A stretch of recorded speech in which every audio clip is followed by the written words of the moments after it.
Hej, ja, hallå? Hörs det? Det blir inte... Nej. Ja, okej. Använt sånt här innan. Hör du mig nu? Hörs jag? Nu hörs båda. Ja, du, det är en bra fråga. Du, jag... Aldrig varit här innan. Jag skulle... Ja. Hallå? Hallå? Är den hög? Hallå? Är du rätt på det? Ja, hej. Nu pratar vi. Välkommen till kaoset. Kerstin, så nu tar den här mikrofonen så får du lägga tillbaka den sådär. Okej. Är det löst? Ja, perfekt. Men då presenterar du nu, Olof, bara. Och sen så löser vi Hej och välkomna, då kör vi. Let's rock and roll, Kerstin. Ska jag... Ja, kan stå här borta. Okay, so welcome everyone to this Foo Café, and today we are some people here from from Softhouse, and we'll talk about anomaly detection. And that's because of our two summer workers, Oskar here and Olof, who is sick and therefore has to present from home. And they will talk to us about what they did during 8 weeks actually, during this summer. Oskar, Olof, can you switch to the next slide, please? Yes. Thanks. So this is the basic setup that they had. So our collaborator SenseNode, they have devices for tracking power usage in different manufacturing industries. And then you get a kind of a graph looking like that. And they can actually use this information to reduce the power consumption already the first year with 15%. But the question is, then you need somebody who's looking at this all the time. And that might not be what you want. And therefore, the question is, can an AI do this instead? Next slide. So, AI at Softhouse, that's me and that's Björn. I started in May, and since then we've started doing some pilot projects. This project with SenseNode, and we'll soon start with a master thesis with Skånetrafiken as well. So what we're doing is mapping customers' different AI needs, and also trying to recruit new AI people and see what competence we have regarding AI at Softhouse. So, welcome to this, and now I'll hand over to Oskar. Oskar. Yeah. So, you can... Yeah, so the main purpose of our summer job was to provide a proof of concept for anomaly detection. SenseNode wanted to, as Kerstin said, see if they could improve their product with an AI/ML solution. But they also wanted to know if there was another solution or a statistical solution maybe that was equally good, and if that was the case, we should let them know, basically. Yeah, next slide. So the data we were given was power usage in wattage, and we were also given kilowatt hours, but that's not as interesting since it was derived from the watt in itself. All of the data was also time-stamped, which means that each reading had a timestamp on it, and we could see at what point of day the data was from and what if it was workday or not. And each sensor had an interval of about 1 reading per minute.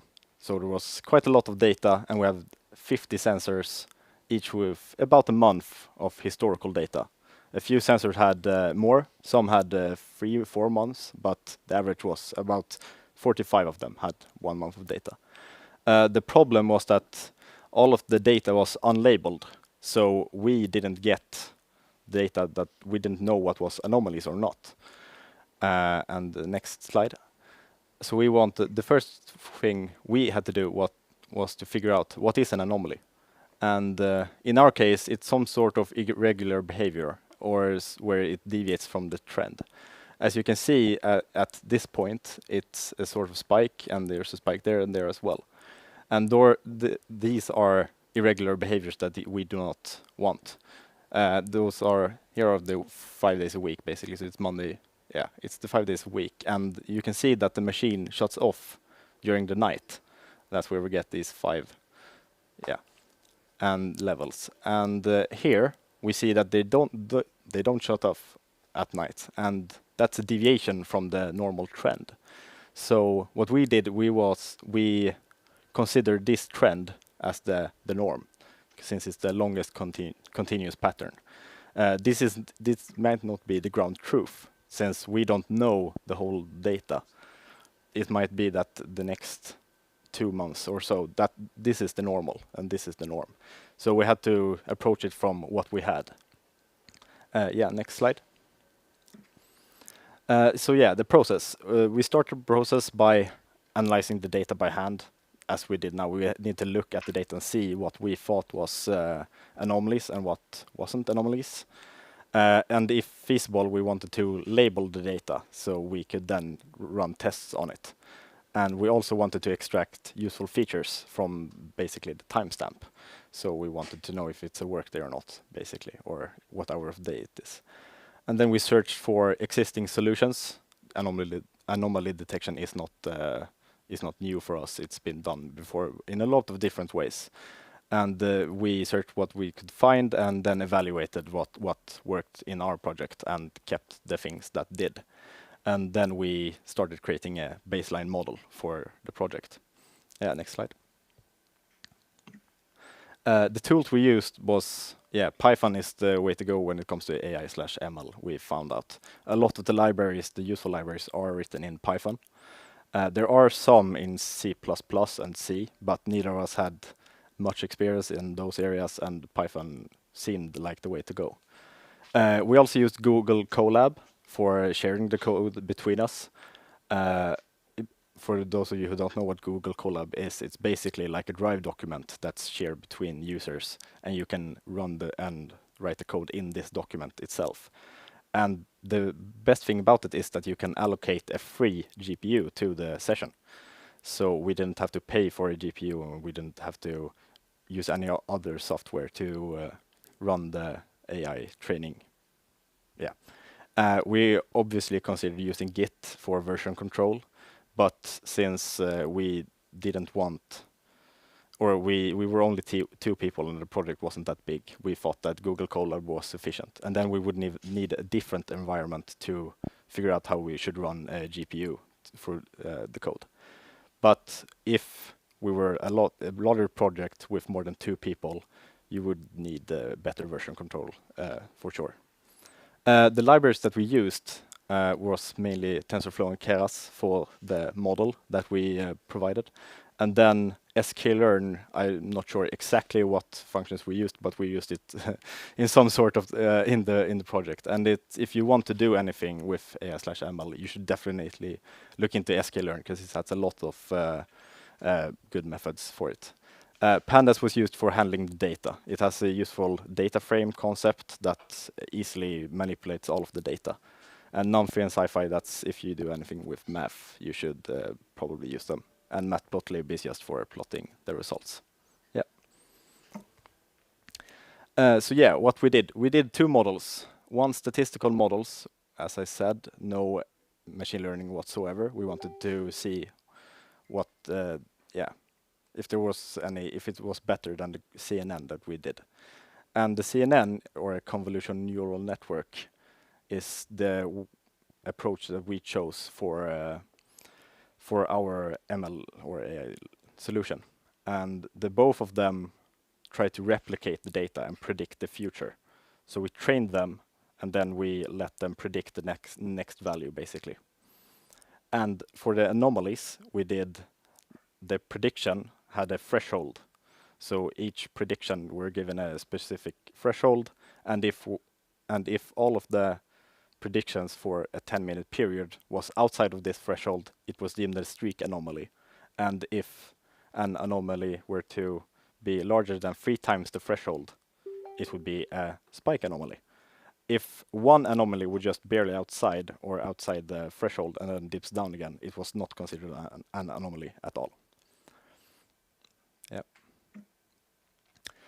So yeah, more about what we did. We labeled some of the data for future work, but it was since we had so much data, it was a lot of tedious work, and that it couldn't feasibly be done to label all of it. But we labeled some of it so it could be easier to continue working with this project. And how did we evaluate which performed better? Well, anomaly detection has a standard way of evaluating it, basically, and that is to use the recall and precision results. And for the statistical, we get 0.8. Yeah, you can see the values. They are not that interesting. We will come back to them. But next slide. Yeah, recall and precision. Recall is the share of the anomalies that the model finds. So basically, if you have 10 anomalies that are true anomalies, and you find 9 of them, you have a 0.9 in recall. So if you wanted a 1 or 100% recall, you can just deem every single point in a dataset as an anomaly. You would get 100% recall. So that's why we also need the precision to know how big of share the detected true anomalies we find. If our model finds 10 anomalies and half of them are true and half are false positive, we get a 0.5. And that's basically the numbers that we showed earlier. Yeah, next slide. So, calculating precision and recall. If you want to do it correctly, you need to have you want every point to be either anomaly or not, and then put them in a category. But as I said, that's not really feasible since we had too much data. So we looked at the data manually and then figure out if the data between these two dates, if there's a lot of anomalies there. We picked 2 dates and all of the data points, we deemed them as anomalies. Even if there was like ground truth or a baseline model and it spiked up and down a lot, the model would not find most of them anomalies since they were inside the threshold. But since there were a lot of anomalies up and down, we deemed the whole region as a big anomaly instead. And when running the model, if it detected at least 20% of the anomalies inside this region, the whole region was deemed an anomaly, or that we found the anomaly, basically. But when we counted them, or calculated recall and precision, we did it point-by-point basis. So we just labeled every true if we found 20% or more. As you can see, this is not entirely accurate way of calculating it, but it's a good indicator of how the model performs since we evaluate the same way for both of our models. Yeah. Yeah, the structure, we get the data from SenseNode, we process it in some way. Basically, some of the data we got was not entirely correct. We had strings where there should be integers and vice versa, so we need to process it a little bit before we apply a median filter. The median filter removes the big radio spikes that we have. The sensors can sometimes measure, oh, it's 100 million watt this second. Probably not. So we apply the median filter to remove most of these big anomalies. When we tested the data, we still tested it with those radio spikes. So they were deemed the spike anomaly in our result. But yeah, we apply the median filter and then we choose where to train the data on, and then we test the data where we think there's an anomaly, and then we classify if it's an anomaly or not, basically. Next. Yeah, finding anomalies manually. You can press next again, since we have a picture that will come up. As I said before, with the other picture, it was quite easy then to see what the ground truth was, or what the longest continuous pattern is. This is an example where it's not. We don't know. This is only a month of data. And you see the 3 level shifts, which one is true. You don't know. It's too small of a data set. So this would be considered a difficult sensor to work with. We picked the longest continuous pattern, but if it was hard to say what the norm was, we didn't include it in the results because it wouldn't really benefit any of us. Yeah, next. Yeah, using the timestamp.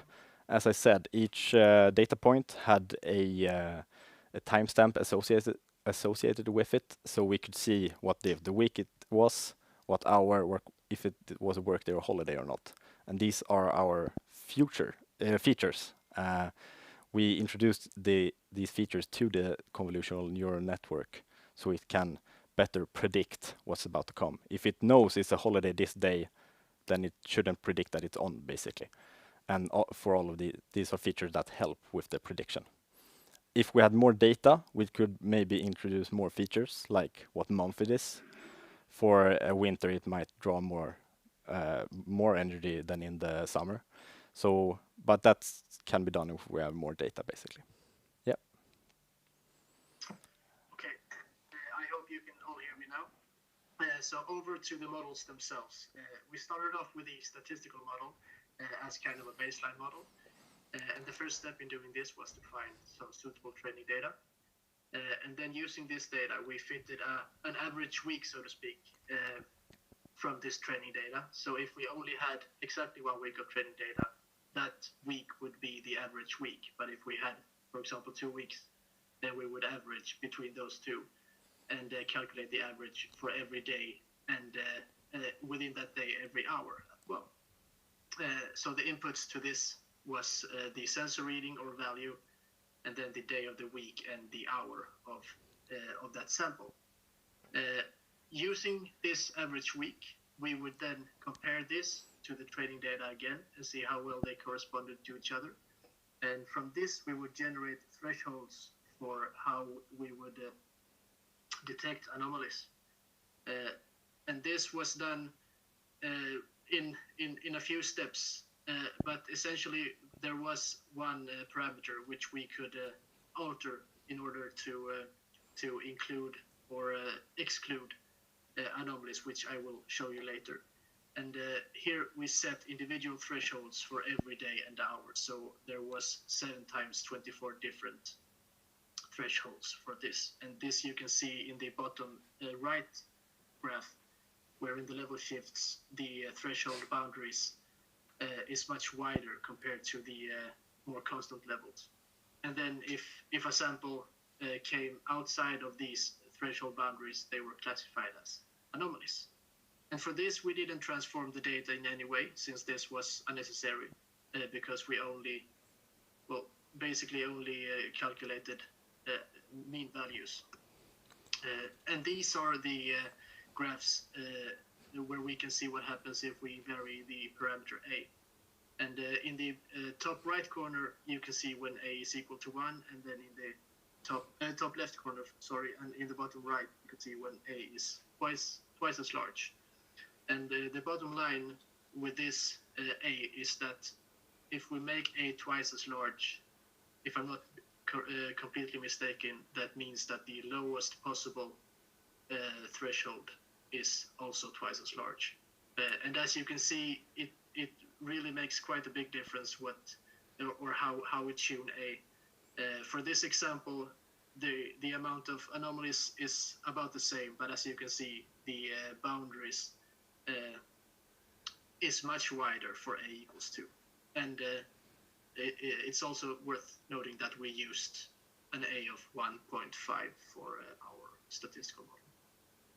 And then onward to the convolutional neural network, or CNN, which I don't know how much you know about these kinds of networks, but they essentially are divided into different layers, where every layer can have different properties, and then you put in your input values and features, and you set a target which you want it to have, and then along the training, it will try to fit the parameters from your input features into the target. And the input features that we used was first a sequence with the last 4 hours of data prior to the sample that we wanted to predict. We also had workday, if the day was workday, holiday, and then the day of the week. These 3 were one-hot encoded, which means that for workday or holiday, they were simply true or false. But for day of the week, instead of using 0 to 6, for Monday, we had a true on the first index, for example, in order to factor all the days equally. And then we also had a significance of the hour function, which you can see here to the right, which essentially we used because we wanted peak production hours to factor more than in the middle of the night, for example. And then the output was simply the next value. Here we actually did use a transform. We log transformed the data, and then we subtracted the mean. And the reason for log transforming the data was because, as Oskar said before, they could span up to 100,000 or 1 million in sensor reading, and this data range is way too large for the CNN to be able to handle it. And it's much better to have it between, well, about 1 or 10 in magnitude, and that's what we got when we log transformed it. And then we subtracted the mean because it turned out that the CNN could much better replicate the real-time data. And this is the basic architecture for our CNN model. So we started with many parameters and sequences, and then we, as we got deeper into the network, we also put in our other features one by one, or in Workday and Holiday, we put them in together with fewer parameters, and then we had our output, which was simply the next value. And the way that we use this for anomaly detection then is quite similar to the statistical case.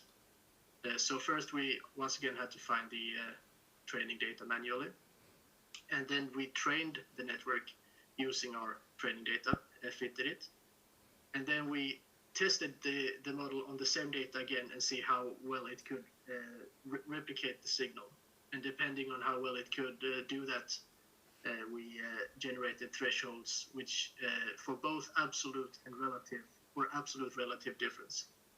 And the reason for using absolute difference was to be able to handle changes or differences in large values, and for relative difference, it would be so we could handle differences in small values.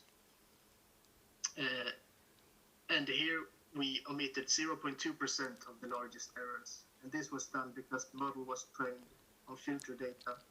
And even though the filter removed a lot of the spikes, it didn't remove everything. So there were still some very large errors, which were quite a lot bigger than the rest of them. So that's and 0.2% proved to be a good value considering all sensors.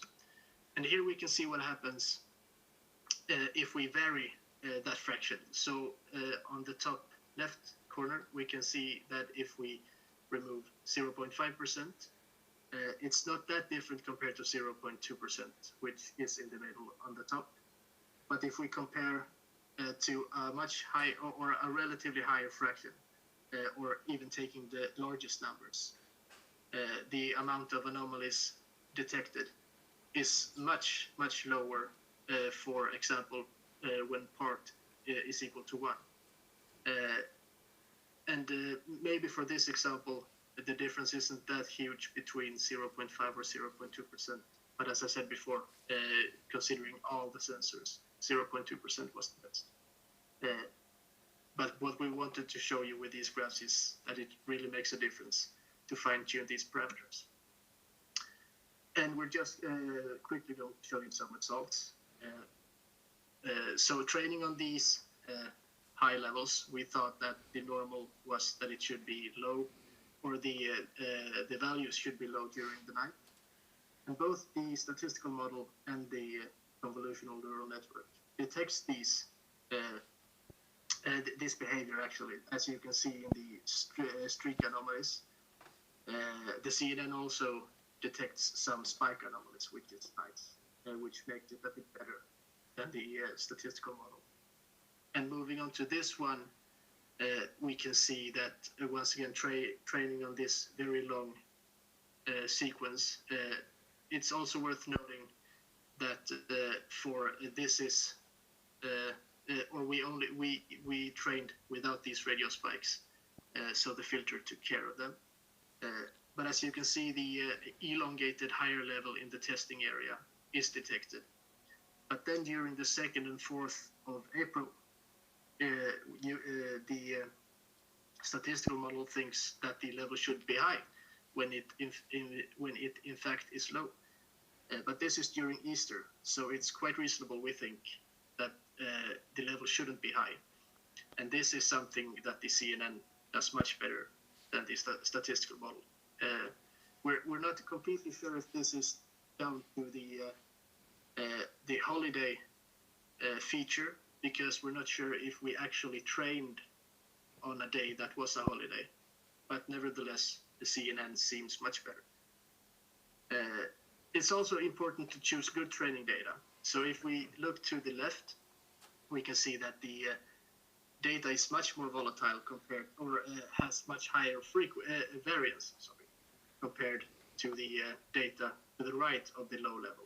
So if we train on the data to the left and think that that is the normal, which is quite reasonable to do, since that's the longest continuous pattern, we detect some anomalies. This is shown below to the left on CNN test, but some seems normal. But if we instead train on the right-hand side of the lower level, so the less volatile area, which we can see down to the right, it follows the data very well, and it actually says that the whole region to the left should be anomalous, which in some cases may be true. But what we want to show with this is that it's very important not just to have a good model, but you also need good data, and you need to know what your reference point is.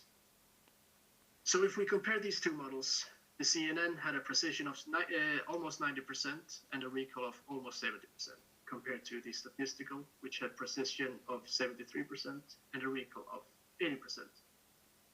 So the recall is better for the statistical, which means that it finds more anomalies compared to the CNN. But instead, the anomalies that the CNN does find are much more certain compared to the statistical one. And even though we have no ground truth, the CNN looks much better. So these values, you shouldn't take them too seriously, but they are, as we said before, good indicators, and they do point at the CNN being a bit better. So what's good and what's bad about this statistical model? What's good is that it works very well if the data is very periodical and is almost the same every week. It finds a lot of anomalies, which might be because we as humans search for anomalies in the same way. So we take, for example, a week or 2 weeks, which seem reasonable as norms, and then we say that everything that differs from that is abnormal. And since we were the ones who labeled the data, that might reflect that as well. But regardless of that, we got a high recall for the statistical model, which is nice. It's also easy to understand.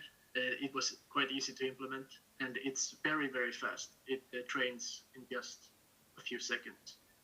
What's bad is that it's very difficult to improve. The only way to improve it would be to fine-tune the parameters for setting the thresholds, I think. But we cannot add any other features, like, for example, day or holiday and so on. So it doesn't, and then it doesn't adapt once it's trained. The typical week is very cut in stone. And the statistical model also had low precision, so we have where the anomalies that it finds usually are quite uncertain. And what goes for the CNN then? The good thing is that it reconstructs the time series very well, we think, at least where there's normal behavior. It's also easy to add more input and features, so it's quite easy to expand the model and make it better. The recall, we think, is fairly high, but the precision is, in our opinion, really good. And we think it adapts much better compared to the statistical model. What's bad, but not very, very bad, that it's a problem, is that it takes longer to train because it's more computationally expensive. But compared to other AI or ML algorithms, it's actually quite fast.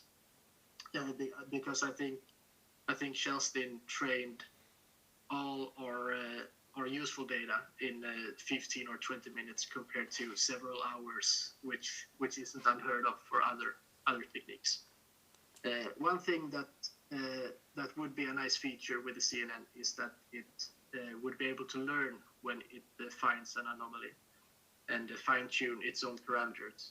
But the only way to change the model right now is to retrain the model, which could be bad. Other techniques that we looked at during the course of the summer, there were a few, but one we tried was to not subtract the mean when we input the features and the values into the CNN, but these proved to work, or the model seemed to replicate the signal much worse when we did this. We also tried to use more or less input, like for example, use minutes as input as well, but this didn't add anything to the model at all, actually. We think that it would just lead to overfitting, which isn't very nice. We also looked at LSTMs, which essentially is a recurrent neural network, which could be very useful for this application. But in the beginning, when we started looking at this project, we got much better results from the CNN, and that's why we chose to move forward with that one. For filtering and finding the spike anomalies, we also considered isolation forest and dbScan, which are clustering algorithms, which essentially found some spike anomalies, but they weren't as successful as the media filter, in our opinion, so that's why we didn't use them either. The requirements for good performance for both our models is that the data should be as regular as possible, and by that we don't mean that they should have very fixed levels between level shifts, but we don't want the data to have a lot of radio glitches and very sudden irregular changes and so on. So it's impossible or near impossible to find a pattern, but it should in some way be quite regular data. And we also have no way of handling missing data. So for some sensors that we got, there was sometimes an hour or a few hours of missing data. And the algorithm as it's used right now simply takes 4 hours of the last data as input, but that's only taking the 240 for 4 hours latest data points. So if we miss data, then we can have data from 6 or 7 hours back, and that really messes up the prediction. And if we were to add more data, we could probably handle longer trends as well. For example, if we want to look at a whole year, then we could look at summer and winter and find those trends as well.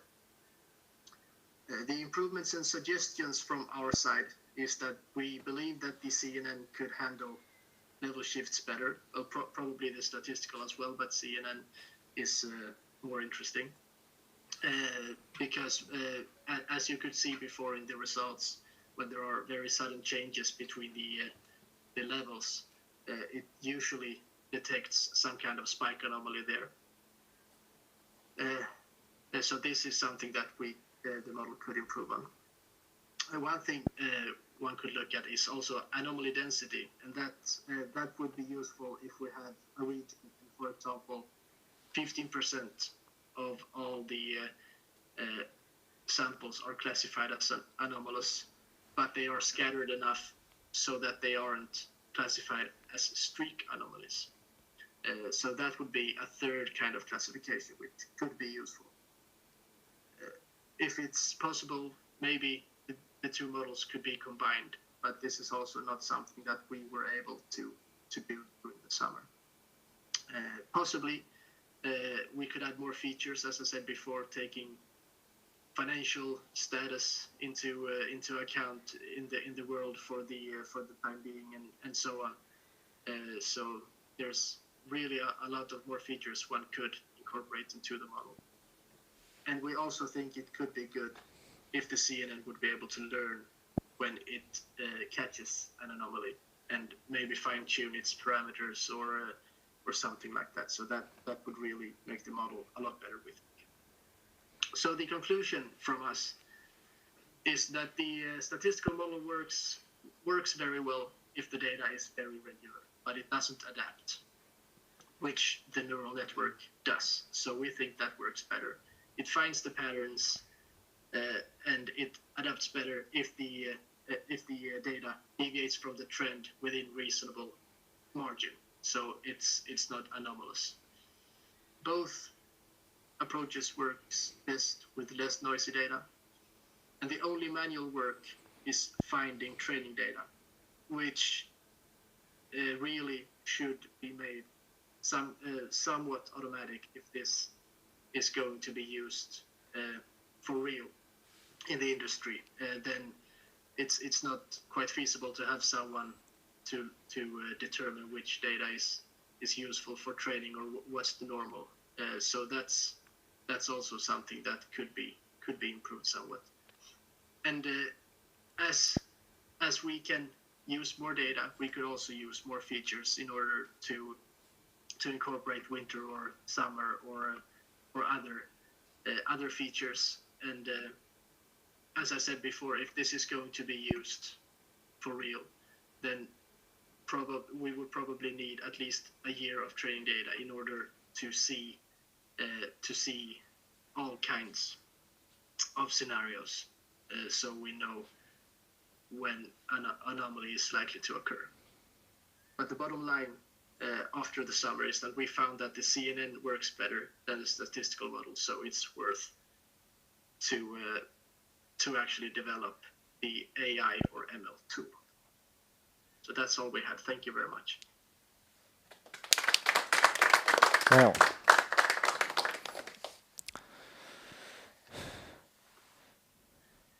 Yeah.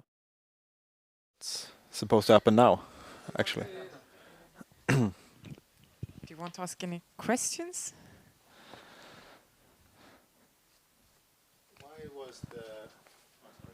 Why was the spike in the sensor data considered part of the OK data set? Because I work with these kind of systems, and bad measurements are commonplace, and you just take them out. You just remove them completely. You don't ignore them. The radio spikes that we see from the sensors. The 1 megawatt. Why it's part of the data at all? Yeah, or, exactly. Well, this is the data that we got. I don't know where it's part of it at all, but we filtered. Talk to an instrumentation engineer. Yeah, we didn't have. Yeah, of course. we did not have that luxury, unfortunately. So we had to filter them out. But you did filter it out. Yeah, we filtered all of the training. If you look at this, all of these are filtered out when we actually train it. So it didn't really, when after filtering them out, it didn't really matter in our case. Yeah.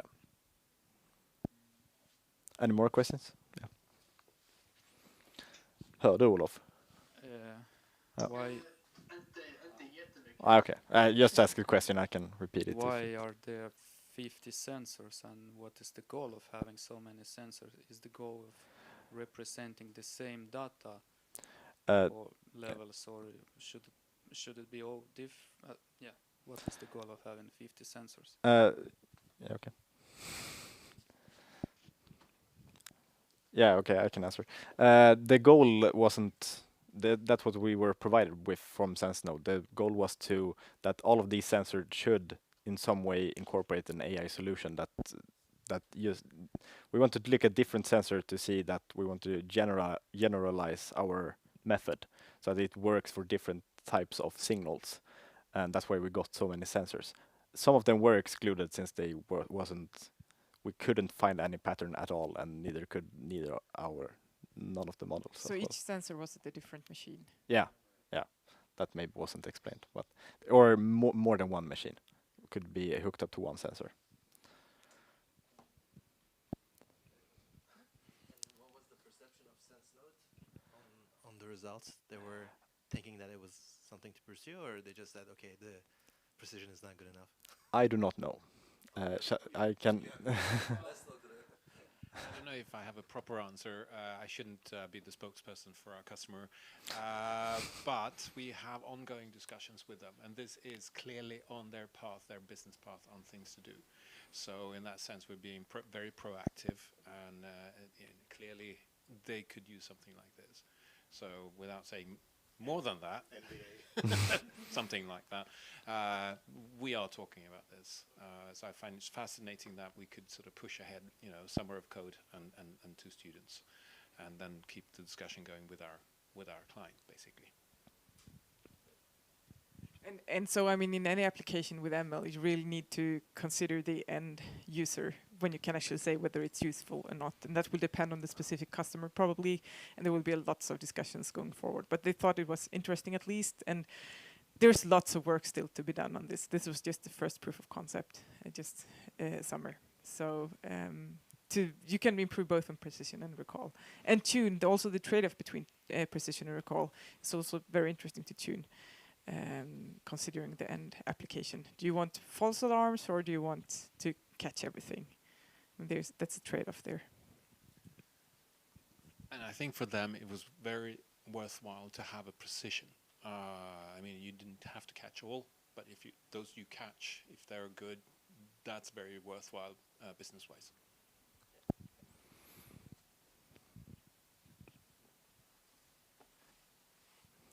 Any other questions? If that's all, I don't know. Yeah. Yes, I just want to ask about your background when you started on this project. Do you have have you had extensive school education in machine learning, or was it just? I'm studying now my 5th year in computer engineering at LTH. But my specialization or my master is not in AI, it's in network and security. I've done 1 or 2 courses in AI. Olof he's studying math and stuff, science. Also at LTH. I don't know what physics, that's the proper term for math and stuff. But his master is AI. So he had a bit more knowledge about the math behind the CNN, basically. All right, so you would need a few months of training or something. I don't know how much courses Olof have gone through, but one course, if you can get to this from just one course. There was a lot of content online that you could study yourself, and it was very easy. I don't know if my courses actually helped me that much, to be honest. They were just, it's like the content I watched online helped me much more. Honestly. A parallel question to this might be, what does it take to do a final thesis if you want to do it with a university level? And my experience is that you need, in some cases, they have to do the courses. Otherwise, you're not going to get a sponsor at the university to be able to do the final thesis. So I think there are a prerequisite, but in essence, you probably need a bit more. But it's there. It's the internet. Yeah. So if you got people of the right grade, yes, looking at you, and a couple of good YouTubers, I guess, you can get far. But you need to check the basis just to make sure that you have the right people at the university. That differs between universities, though. Yeah, and I actually agree that taking online courses is actually in many cases better than traditional university courses in machine learning, since it's a kind of a developing field. It's a little bit of a jungle though to find the right ones, but then it also helps, of course, to collaborate with people who have worked with machine learning and data science before. I did a PhD in mathematics, and I worked 4 years with deep learning in the industry, and that of course then helps in guiding and finding what to look for when working with this. So Yeah. what was the most funny part of this work? What was the most frustrating part of this work? The frustrating part was figuring out how to start building the model and getting it to work at all, basically. That's the hard part or boring part. The fun part is making it actually work. We actually did something that could be used, basically. That's the fun part, the results. It's not that fun to code, to be honest. It's more math. Not my thing. Olof should answer this. Yeah, maybe I shouldn't, but yeah, it's I think labeling was tedious as well. yeah, of course, yeah. That really took a long time. And then before we got these right shapes and so on the input, and we're able to concatenate the different layers and so on, that also took quite some time. Yeah. But it was all worth it in the end. How did you do the labeling? Did you use it like a CSV file or We basically had a CSV file that we you label in the CSV file directly? something like that. I don't know exactly. We did it with Pandas in the model, so we could label. But between these two dates, the Pandas some function could label all of them as anomalies, and then just concatenate a different value that all of these are in fact anomalies. So the manual part was actually you looked at the graphs and then Yeah. you wrote down 2 dates Yeah, basically. in a CSV file. If you can see these, you can see there's an anomaly here probably, and you just look at the date here, and then all of them you write them down, and then the Pandas does the. And then you write them down in the CSV, like this date is. Yeah, yeah, that's very boring. So you're working with historical data. How the methods you're using, can you apply that to a real-time scenario as well? Ooh, I'm not sure. We thought about it, but yeah, maybe Kerstin can answer a bit better. Yeah, I think you definitely can. I mean, these models are not that heavy. I mean, you mean like the neural networks and stuff? Yeah. Or- TensorFlow. Yeah. Pandas. Yeah, no, I mean, they can be used in real time as well. Yeah. Nice. That's good. Good to know. Could you have done sort of the opposite, finding normal periods instead of the anomalies? Say that everything else is anomalies, right? No, we did not. What was the if we found? If you could do that, Yeah, inverting the problems. yeah, probably you can. Yeah, why not? Or So it might be more or less difficult to do it. If it's less difficult, then Yeah, so basically the labeling they did here, it's important to remember that the labeling was not used to train the machine learning. The labeling was only used to evaluate the results. And therefore it was a lot easier to mark the anomalous periods because there were a lot fewer. But yeah, as you said, you could do the opposite if they were less normal than unnormal. But if you're in that case, maybe you have some problems. I also want to comment on the coding part because I do think it's really fun to code machine learning, and Yeah. what I can understand is that it's not so fun to do it the first time, maybe because it's Yeah. difficult and you have to look up everything. it's. I mean, you were not really in flow, probably. no, it when was you not did fun. this. It was funner. Funnier. Funnier. That's the word.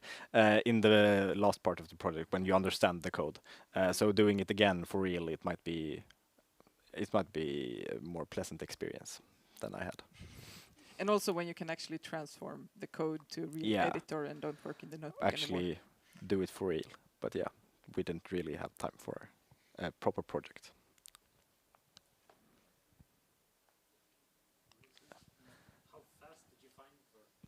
How fast did you find an anomaly? So if it was too low energy use during a day, how fast was that detected? Like how long was the streak for like a low use anomaly? You mean how if there was a low anomaly, how long it was? Well, since the threshold is probably high at the first value, then the first value would be an anomaly, or like the 10 minutes where is the streak anomaly. So it would be detected probably instantly.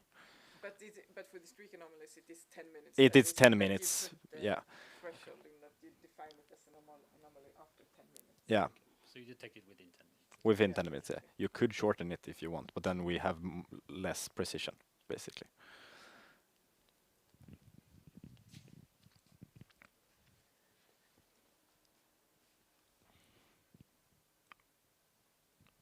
Okay, thanks for the discussion. So, and Yeah. thanks again to Olof and to Oskar for Yeah. this. Thank you for helping. So, I guess it concludes it. So, Yeah.